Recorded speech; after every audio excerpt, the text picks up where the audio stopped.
Okay. So it's gone on YouTube. So Amritvani, you can take it from there.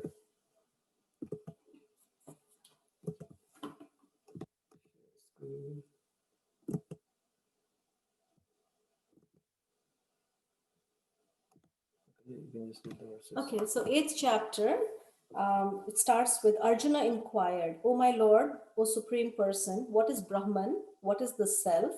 What are fruitive activities? What is this material manifestation? And what are the demigods? Please explain this to me. Text 2. Go ahead. Who is the Lord of sacrifice and how does he live in the body, O Madhusudana? And how can those engaged in devotional service know you at the time of death? So as we can see, the focus in this entire chapter is about leaving this world. Text 3. The Supreme Personality of Godhead said, the indestructible transcendental living entity is called Brahman and his eternal nature is called Adhyatma, the self. Action pertaining to the development of the material bodies of the living entities is called karma. So this is the definition of karma. Activities which pertain to the development of the material body of the living entity is called karma or fruitive activities.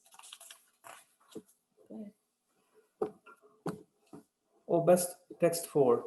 O best of the embodied beings, the physical nature which is constantly changing is called Adhibhuta, the material manifestation. The universal form of the Lord, which includes all the demigods, like those of the sun and moon, is called Adhideva. And I, the Supreme Lord, represented as the super soul in the heart of every embodied being, am called Adhiyagya, the Lord of sacrifice. Text 5. Antakale cha mameva smaran muktva kalevaram yah prayati sa madbhavam yati nasti atra samsayah. And whoever at the end of his life quits his body, remembering me alone, at once attains my nature. Of this there is no doubt. Yam yam Api smaran bhavam tajantyante kalevaram tam tameveti kaunteya sara tadbhava bhavitaha. Whatever state of being one remembers when he quits his body, O son of Kunti, that state he will attain without fail. So maybe we pause here and then we can continue on with our presentation. So the whole entire 8th chapter is based on death. And this is where we need your feedback. We would like to know how deep you want to go into the subject matter, because we can really kind of spend the next few days because in actuality, the entire purpose of the Vedas is actually, is about learning the art of leaving this world, because it's a portal that allows us to, enter into the spiritual realm. So let's start and then we'll see how we go, and then we'll take it from there. So this is, I guess, one of the unfortunate realities of our modern world, that we have sort of tucked away this discussion of death, and we don't really want to confront it. We don't want to face it. So it's been sort of sanitized, tucked away in our nursing homes. Everything related to death or the journey towards death, like aging or disease, everything, there's a great attempt to hide it and cover it, or work so that we can actually remove it or overcome it, rather than accepting it and dealing with it. Just I wish there was a way for us to know. Yes. Yeah. I want to wrap up the first book, get on to the next book, but any other major pieces here that we need to cover? The subtle arts. Well, we all die, but Yeah, and that's interesting, because this is what I found fascinating, because Mark mentions death at the end of this book, and then it opens up the everything is fucked with death, which I thought was really interesting. Yeah. First of all, no one's talking about death much, and so I think it's really refreshing that you're talking about it. Actually, we had a guy on named Stephen Jenkins who's got a book called Die Wise, who spent, I think, 10 years in palliative care, and I think he literally watched like 2,000 or 3,000 people die. Wow. And he was here to just totally dice and chop up any concept I had of what death was. I kept saying, oh, my relationship with death, and he was just like, would you just stop saying it? It's death. It's death. And then there's a great book called The Denial of Death, and all of that stuff. So Talk to me about how this great settle or not getting to fuck, everyone's happy kind of book with you gets into this death, and then you open up this book with death. So tell me about the human relationship with death and how it plays into everything else that's going on. I think it's, first of all, it's one of the only things that we will all experience, you know, so it's crazy that it's not discussed more. I think it's also probably the only thing that we're all afraid of. You know, it's just one of the most universal human experiences. And so I think it's impossible to not, I think that demands that it be talked about. Secondly, I think when we come back to talking about this value, what is valuable, what is a meaningful life? I don't think you can properly address that question without imagining death, without imagining what it would be like to not be alive. Like there's a lot of popular articles and stuff that have gone viral about, you know, deathbed regrets and on the deathbed and all this stuff. And I think the reason that resonates so much is because it's only by thinking about that situation of like, oh crap, if I'm on my deathbed and I think about what I'm doing today, how would I feel about that? You know, like that gives a sense of clarity about our decisions that is often hard to achieve, you know, just in the thinking about it in the present moment. And that's actually something that is very true, because, you know, when we kind of do this reverse engineering, right, and we kind of look into life through this lens, then we suddenly are able to filter through what is superfluous and what is of essence, right? We are able to differentiate between the essential and the non-essential, which kind of Corona has also brought, in front of us, that what is of real value. And so if we really want to live, and we'll talk more about this, how Socrates also addresses the same point, right? And this is the guy he was mentioning about, Stephen Jenkinson. And he starts the conversation, let's talk about death, because we are not talking enough about death. Your death, it doesn't mean you any harm. It's the most faithful companion you'll ever have. The inability to die is one of the things that calls our humanity into deep disrepair. We're death-phobic in the extreme. Your dying is your life, and your refusal to know that is not life-affirming. It's life-betraying. The great consequence of refusing to die well is the corruption of the capacity that others can grow by virtue of attending to your dying. What will their understanding be of dying then? You'll have another generation with a grudge and a grievance against the natural order of things. In a culture that does not believe in endings, how do they solve heartbreak? Answer is less heart. And that's why the sedation, the antidepressants. Where is it written that the best dying is the one you don't notice? Why should dying not break your heart? When you become a practitioner of grief, it stays. Now, you don't get invited to many parties.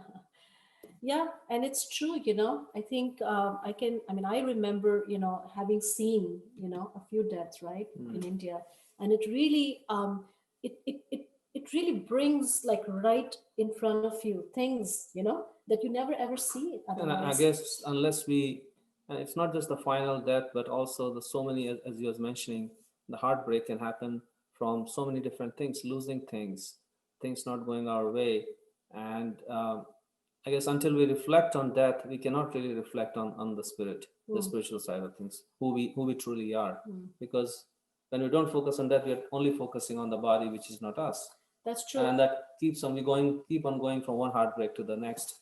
That's true. And also like, it's also like facing our worst fear. Like I remember, like, you know, early, you know, when I first, like, you know, got married to you, I remember you were telling me that one of the things you tend to do is you look at the worst case scenario and then you go from there. So it's like, also like if you face, like they say that, you know, it's like the number one fear for people, right? It's just so subconscious within us.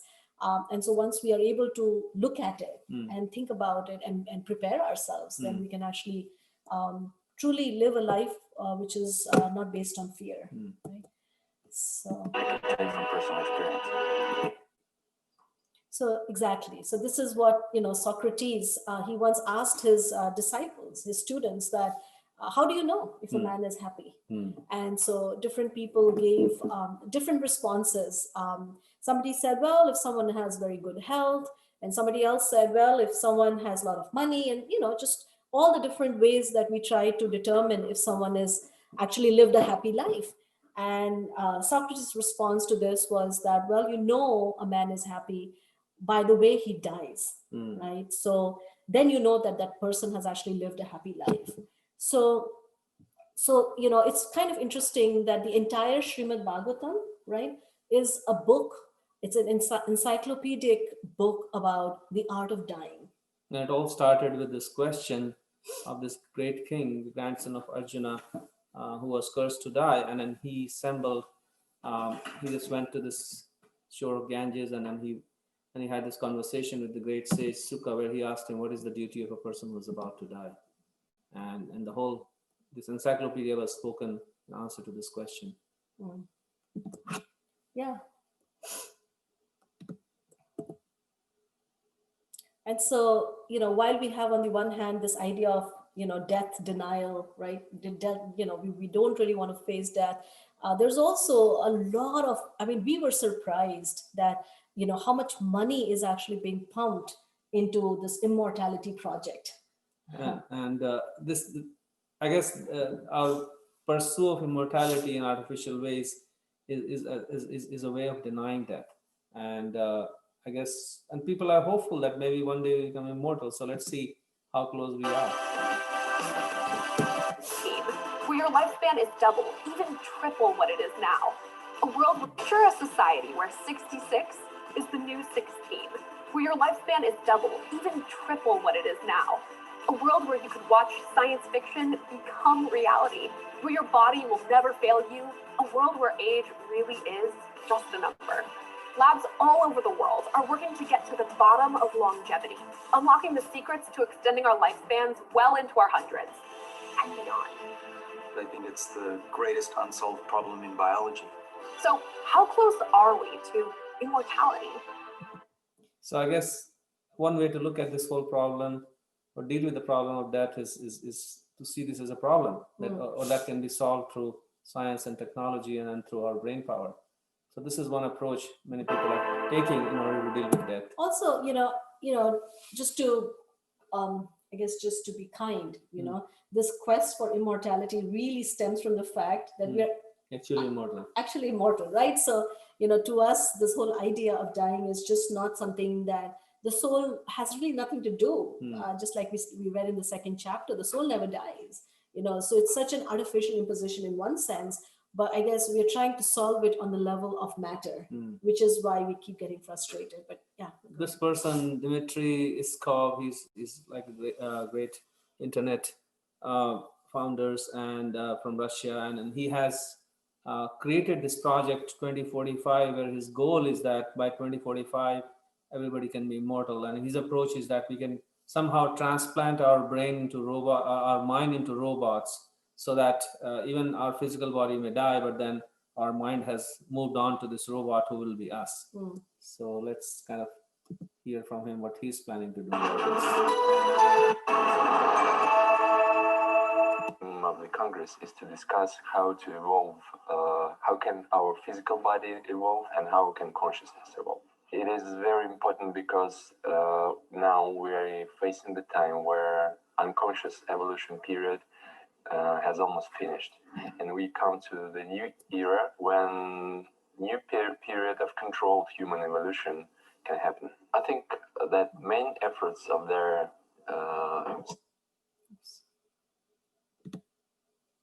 scientists and main technological progress will be concentrated on their making new body for the human being.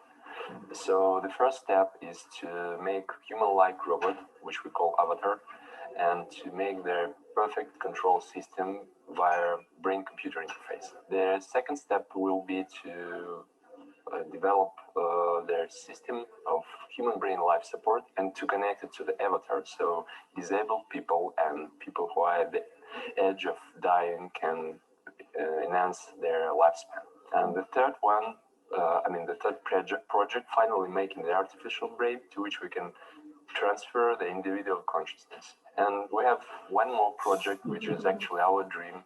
It is producing hologram-like avatar bodies. What I think is that technology is not the kind of... So, just to get a sense of like how much we want to just, in one way or the other, And overcome there's death. so much hope and there's so much planning going on. And it's all good. At least it's forcing people to think about our mortality.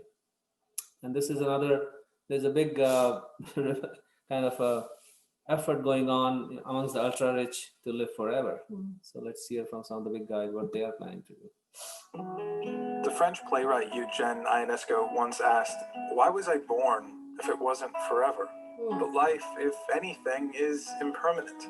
Flowers die, stars die, and you will die. So if you can't defeat death, what if you could postpone it? Or at least postpone the diseases commonly associated with getting old? Many people, especially the ultra-wealthy in Silicon Valley, are investing money into companies trying to answer exactly those questions. Richest man in the world, Jeff Bezos, and billionaire PayPal co-founder Peter Thiel have both invested in the space. In 2013, Google formed aging research company Calico. There's also BioAge, BioViva, the Longevity Fund, AgeX, the Methuselah Foundation, and many others. Whenever you meet a fundamental human need, there's a market. And in this case, the market for age-related disease and aging is $1 trillion market. Billionaire Oracle co-founder Larry Ellison has donated hundreds of millions of dollars to aging research. Bulletproof founder Dave Asprey has spent more than $1 million hacking his own biology. I, right now, am expecting to live to about 180. I think that's very achievable, assuming a truck doesn't hit me. People claiming to know what you ought to do to live longer is not anything new. Historically, as is still the case today, a lot of it just doesn't work. This medicine is a fake. I'm a fake. Yakov's a fake. This is no good. I did it with cheating all the people, don't you see? From selling dietary supplements to stem cell injections, there is already a huge amount of money being made. Right now in San Francisco, for $8,000, you can get a liter of blood from 16 to 25-year-olds injected into your body. By one estimate, the global anti-aging market could surpass $271 billion by 2024. Goals vary too, from trying to add decades to your life to simply trying to extend the years your body remains healthy. So what's real? Because there really is new science worth being excited about, and what's just wishful thinking or straight up snake oil? Surpassing Should I stop it? Interesting. all the medical specialists in all the hospitals of the globe. Who's going to be the first to buy a wonderful bottle of Vitazone? If you look around... So then you can watch this whole thing. It's a 17-minute long, so we obviously cannot watch the whole thing. But just to kind of get this idea. And these are some immortals that who try to be immortal and who basically succumb to. I guess you can see that how this effort to overcome death has been going on forever. This great king, Qin Shi Huang, he's very famous for building the Great Wall of China and then the Terracotta Warriors. He constructed the Terracotta Warriors so that they can protect him from death. And then he sent one of his very confidential ministers to find this elixir of life. And incidentally, that minister never came back. And in order to live forever, this king, he basically took many pills of mercury or something. Maybe at that time they thought that they can achieve immortality, and then this king died in great pain because of taking those pills. And same thing with this politician in America, Leonard Forever Jones, who believed that by fasting and austerity and morality, he could overcome death. I mean, that was at least one conceptually not a bad approach. And he actually, I think, won in the election or something. But then that year he died. His effort was that if I win, then I'll pass on my immortality to the people who voted for me. Oh, really? Yeah, and then but he incidentally the same year he died of pneumonia.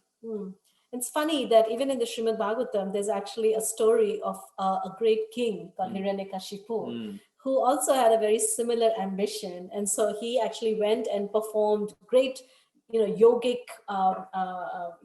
meditation austerity, right? And he actually was able to invoke Lord Brahma, who's the secondary engineer. And when he appeared in front of him, he said, "What do you want? You can get a benediction, a boon." And he said, "I want to be immortal." And he said, "I cannot grant you immortality because I myself am not immortal." So what he tried to do was he tried to circumvent death. So he said that, "Give me a boon that I will not be killed by any man. No, I won't be killed by any man, animal, or demigod." So Brahma said, "Yes. Give me the boon that I won't be killed inside or outside." So Brahma said, "Okay." And then he said, "Give me a boon that I won't be killed in the day or in the night." He said, "Okay." And he said, "Give me a boon that I won't be killed inside, Or on the land or in the sky. Yeah. So he said, "All right." So he thought that I'm covering all my bases, right? So now who's going to come and kill me? So it's a very nice, story of Lord Krishna appearing as Narasingha. We'll talk about it. And he satisfies all his requirements, and yet he kills him. Because he was a big demon. Like he really harassed, abused his son who was 5 years old, and who happened to be, so his whole purpose was that he had a God syndrome, right? So he wanted to have everyone worship him, and just a really like a tyrant. And he achieved complete control because of the boons he got. He achieved complete control of all the 5 elements. So earth, water, fire, air, space. He had complete control of them. He could manipulate all the laws of nature. So, but he still had to die. So what it proves that, our efforts to manipulating nature and anti-aging, they're nothing compared to what Hiranyakashipu achieved. That's nice. So this was, Prabhupada was known for his witty remarks. And so one time when Prabhupada was in America, there was a journalist who tried to kind of, ask Prabhupada that, so Swamiji, we believe that the death rate in India is very high. And so Prabhupada's response was like, the death rate is the same everywhere. It's 100%. So the point being that, it's something that Krishna speaks about, that whoever is born in this material world is bound to die. And we have a phrase, as sure as death, right? So it's the one thing that we can be certain about, that we can perhaps extend our lifespan from maybe 100, 200, 300, doesn't matter. But the point is that it has to come to an end, because that's the nature of matter. So this is a story of Buddha. I guess, again, this brings out that we are not only uncomfortable dealing with death, but death always brings a lot of grief. And we want to, I guess our inner desire is, if somebody who has died, can we bring them back to life? Right? So Same. Kind of, we have a desire to upset the natural order of things. So there was, one time, this lady who had just lost her son, she came to, her name was Kisha Gautami, and her only son died. Infant son died. So she was obviously very distraught. And so she went to Buddha, and she was crying, in front of him. So he said, "All right, you can, go to somebody's house, and if you can get me some mustard seeds, I can actually bring him back to life." And she thought that, oh, what's the big deal? A little bit of mustard seed by begging. But I guess there was a condition where, from a household where no one has ever died before, right? So that was that was what Buddha wanted. So she thought that should not be too difficult. So she said, "I'll do what you say." And she goes and she starts begging door to door. And then when she approaches every door, somebody says, "Oh, I'm so I'm sorry, I would love to give you some mustard seeds, but I cannot, because, my, uncle or my mother-in-law or this person or that person." There was always someone who had died.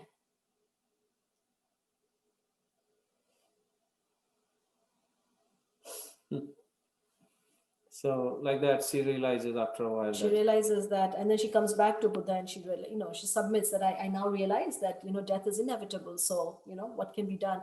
In fact, I was just thinking, when I heard the story, something kind of similar happened to me. This was right after I got married to Loka, and it's a tradition in traditional societies. And my mother-in-law, when I went back, like I remember the first time. So when you're newlywed, the mother-in-law kind of, there are so many houses right in the community. So, I sort of had to go with my mother-in-law and visit every single family, every single relative, friend, whatever, and then you kind of, they invite you and they feed you and blah, blah, blah. So I had to go with my mother-in-law, and I was newly married, right? And every household I would go to, they would sit down, like initially they would do some small talk, and they would right away get into like, disease and death. And for me, this happened over and over and over. Why would they? Because Because- somebody is dying in Yeah, the because house. it's just the way of life, right? So like, like they would sit down and they would start chit-chatting, and they'd go, I know that person is not doing well. This person has this disease, and this person just died, and this person is doing, it was just, that was it. And then for me, it was like, oh, it was like a reality check, because, I was only 24, but then I could see that, oh, there is a whole other reality, which is also there. And so sometimes when we encounter this, same thing happened with Buddha, actually. That's how he became Buddha, right? Is his father didn't want him to ever encounter any kind of death or suffering or disease. And he kept him enclosed in a palace. But then when he saw, that there is disease and that there is, death, that's what awakened him to wanting to find out what's really going on. So very, very powerful experiences. So we'll probably end with this. So this is actually a very, very interesting chapel. I would love to visit this chapel. It's in Portugal, and it's called the Chapel of the Bones. And And this is This was made by Franciscan monks who wanted to really bring people's attention to the real purpose of chapel. Why are we here? So the doorway to the chapel says in, I think, in Portuguese, "We bones that are here awaits yours." So what they did was, one of the other reasons this chapel was made actually was that lack of space in the cemeteries, and instead of just throwing away the bones, what they did was they brought all the bones inside this chapel and fit all the skeletons and all the bones on the walls of the chapel. So let's take a look at this chapel. it is a poem. Yeah, but after this.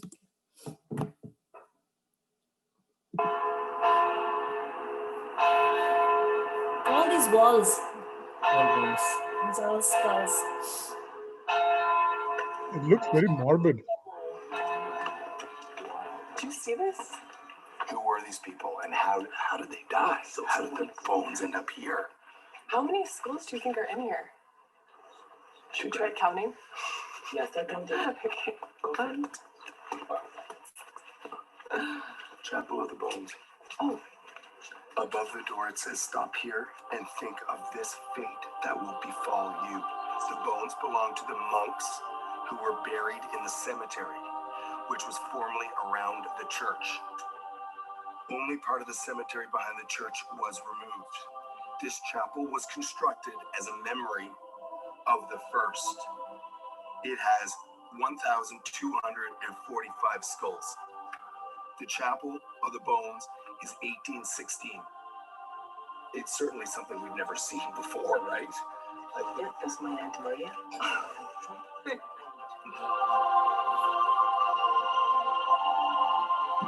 So there's a beautiful poem that is written in the chapel. So it says, "Where are you going in such a hurry, traveler? Stop, do not proceed. You have no greater concern than this one, that on which you focus your sight. Recall how many have passed from this world. Reflect on your similar end. There is good reason to reflect, if only all did the same. Ponder, you so influenced by fate, among the many concerns of the world, so little do you reflect on death. If by chance you glance at this place, stop for the sake of your journey. The more you pause, the more you will progress."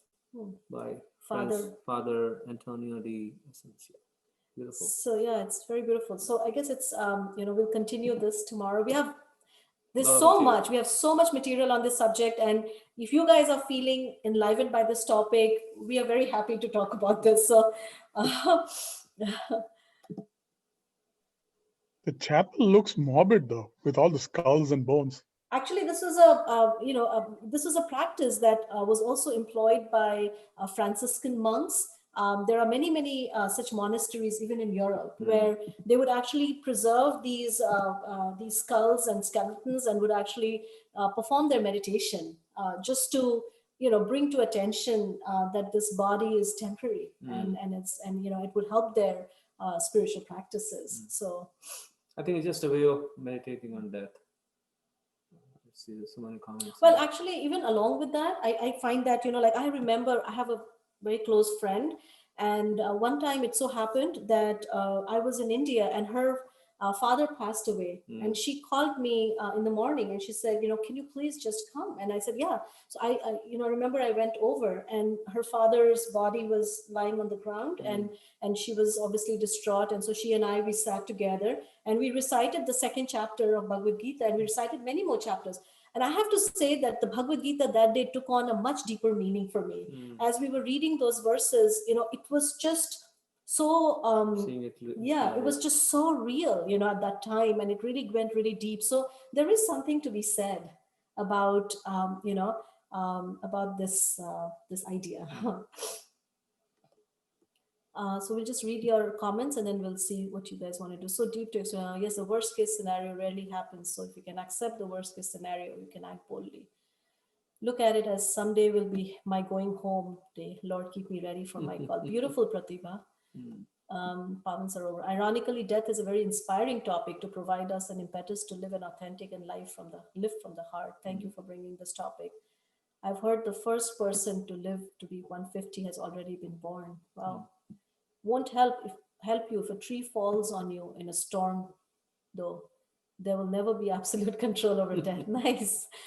Dominic, this doesn't seem like it would work for me because I feel like a part of consciousness is found in the heart, not only in the mind. This is in response to the Russians' attempt to go. Exactly, and that's absolutely right. That our consciousness actually resides within the heart, right? So all of these attempts, even though the attempt itself is praiseworthy, it means that we want to get past, this limited sphere of space and time. Yeah, like Ravana, one of the great demons, asuras, he wanted to make a stairway to heaven, basically saying that in the same body you can go to heaven, which means you can conquer death. But he never succeeded, actually.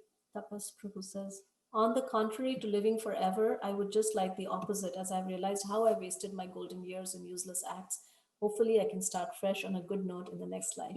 Yeah, and that's true. Death is also like a reset button, right? Allows us to, of course, in one sense, it's not, you just continue on, but in another sense, and in that sense, like even today can be the start of our new life. Yeah. And death is just like walking out of one door and entering another house. Yeah. Tapas Prabhu, let's continue death as long as possible.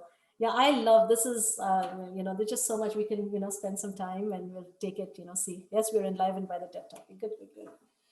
So thank you. So any questions or comments on what we did so far? It's 8:37, so we'll stop here and continue the rest tomorrow. I have a question. Yeah. In the Christian Bible, I believe in the Old Testament, some people have calculated or put up the theory that people's longevity used to be a lot longer. So they say that like the people that book talks about maybe lived like 200, 300 years. And I'm just wondering if the Vedanta has something similar. Yeah, in the Vedic cycle, Yuga cycle, we have Satya Yuga, Treta Yuga, Dwapar Yuga, and the Kali Yuga now. So in Satya Yuga, the lifespan is 100,000 years. In Treta Yuga, the lifespan is 10,000 years. In Dwapar Yuga, in which Krishna appeared, Arjuna appeared, the lifespan was 1,000 years. And in today's Kali Yuga, the maximum lifespan is considered 100 years, which nobody lives. I mean, hardly anybody lives. Pure people live. Yeah. So yeah, that's actually one of the reasons why we hear in the Vedic tradition people being able to perform meditation and austerity for thousands of years, and you go like, how is that even possible? But for us, obviously we cannot do that. So that's why for each yuga or each cycle, there are different recommended processes. The lifespan is decreasing even within Kali Yuga.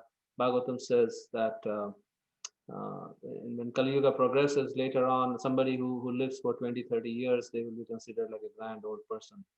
But that's like towards the latter. I mean, we just We are only like 5,000 sort of years. No, 500 years into Kali Yuga. 5,500. Oh, 5,500.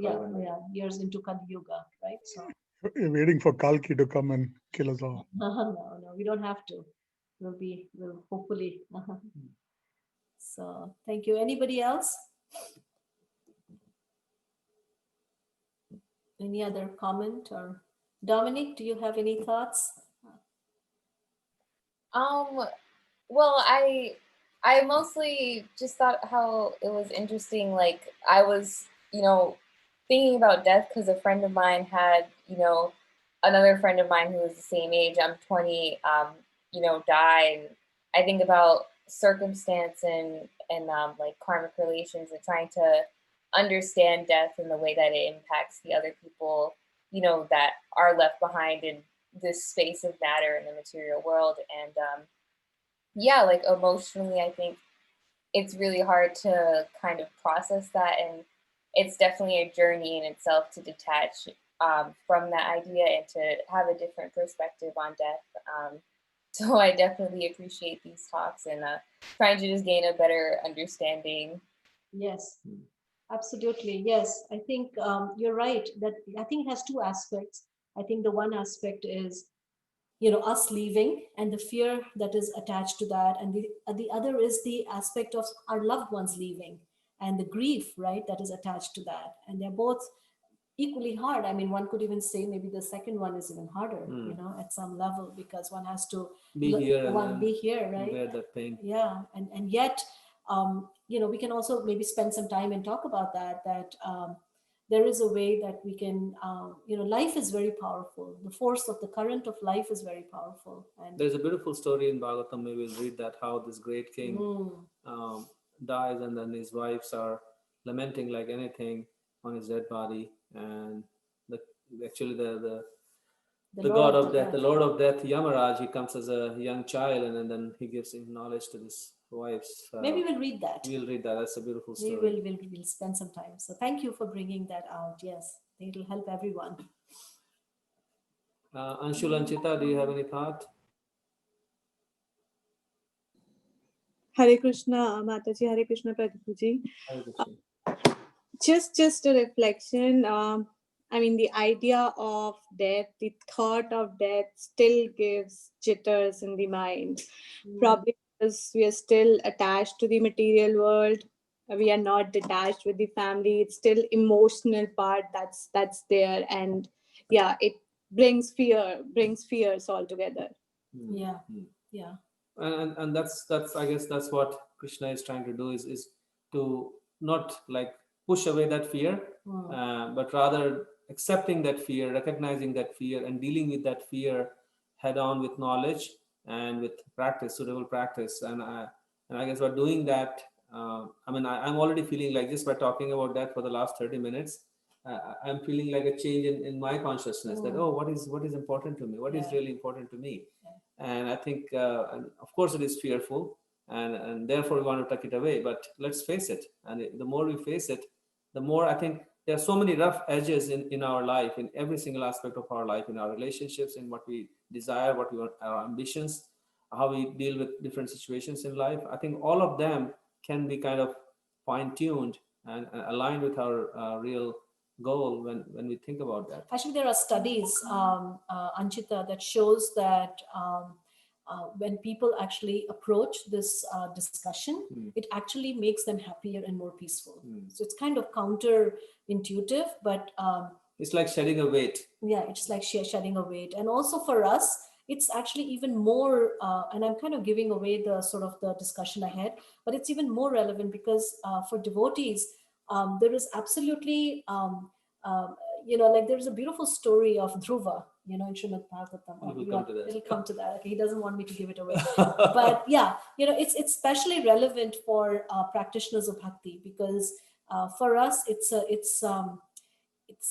it's not the all-devouring energy of Krishna. It is actually an embrace. And I think when we look at it, we can actually derive, we think of death as an end, right? Where all energy is gone and now everything is gone. But we can derive so much energy from death while we are living. It's like a reverse energy feeder. I mean, we can think of it that. Yeah, and actually it's interesting because, one of Prabhupada's name is Abhay Charan, which means one who is completely fearless. So it brings us to this place of fearlessness, and also it's very glorious. I think Ganeshan Prabhu is asking a question about this is Ganeshan. Was there any incident in Puranas, Vedic literature where death is glorified, celebrated so much? I mean, I love the story of Vritasura from Srimad Bhagavatam. And here is Vritasura who is faced. He knows he's going to die, and he's on this battlefield. He's fighting Indra, and he knows there's no way he can win this battle. We have so many stories from Bhagavatam celebrating death. We'll share them. This is actually something we should stay with for some time because it's so amazing. And then what to speak of the Puranas? Even in our own movement, this is one of my favorite things that I love to read are the, like whenever a devotee leaves their body, oh my goodness. Even in current times. Current times. Like right now, as we speak, we have a devotee, her name is Krishna Nandini, and she's actually preparing to leave her body. She's diagnosed with terminal cancer. And you have to just watch her. And we'll show you videos. There's Bhakti Tirth Swami. He was back in the day. Many of you actually didn't get a chance to see him. He left his body right here.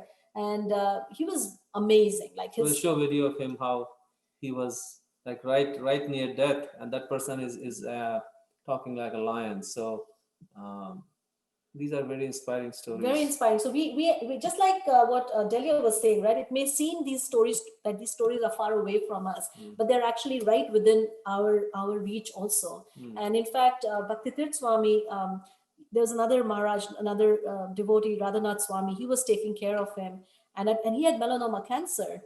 He was African American. You don't want to give it away. You don't want to give it. Okay, all right. I'm just in that today. I'm just like, I have a question. Yes. So the process of a child coming into the world is that's one process. It's not easy, and then the process of life going out of our body, the death. So in our lifetime, does our karma influence our death? Sorry. Does our karma influence our death? Yes, it can if we are just working according to the laws of karma. If that's what so if someone is just allowing these mechanical laws of karma to act in our life, then absolutely our death is going to be controlled by the laws of karma. But as soon as one makes a shift and moves their life track on a spiritual track, then they are no longer controlled by karma. And although death will be there because we have a body, death is just, I guess maybe we should also talk about next time what is death, because we haven't really defined death yet. So what is really death? And so many definitions of death are there. I mean, sometimes people will say that someone had a very peaceful death versus somebody who really suffered a lot. So is that something that is controlled by our our karma? Definitely. Yes, definitely it is karma. And then I guess we also have to define what is real peace, because sometimes people will say, oh yeah, he just passed away in his sleep. But I guess what we miss in that talk is what was the consciousness? Where was the consciousness at? And depending on, and this again, we'll talk about it, Krishna speaks in this section that wherever our consciousness is fixed is where we will go in our next life. So, real auspicious death is being able to direct, our destination, right? Beyond the sphere of this, this world actually is called Mrityu Samsara. Mrityu Lok, which means that it's the world of death. So and for the soul, that's an unnatural place. So we'll talk more, but yes, you're right. Karma does play a big part for most people. Amrita, I was wondering the same thing. Is everyone's death predetermined? Yes. Death is predetermined, but Krishna can always interfere. So if somebody starts whatever his connection with God, then he can adjust if he wills. But the bottom line is everybody has to die still. Yeah. But yeah, it is. It is. They say that it is. How many breaths we have, they're predetermined.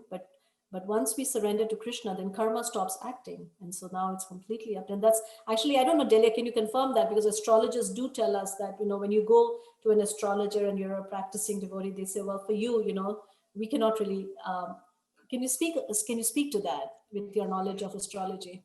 I don't know very much about the topic of death specifically. There are some indicators that can indicate like a more natural death or an untimely death, or like a more like like illness and stuff like that. I think that Achyuta Baba generally steers us away from making hardwired death predictions for people. But then I've also heard that Indian or Vedic astrologers are a lot more willing to go there, than the Western astrologers. But it freaks people out because if an astrologer tells you like you're only going to live until your 35th birthday, and then your 35th birthday is coming, that's gotta freak you out.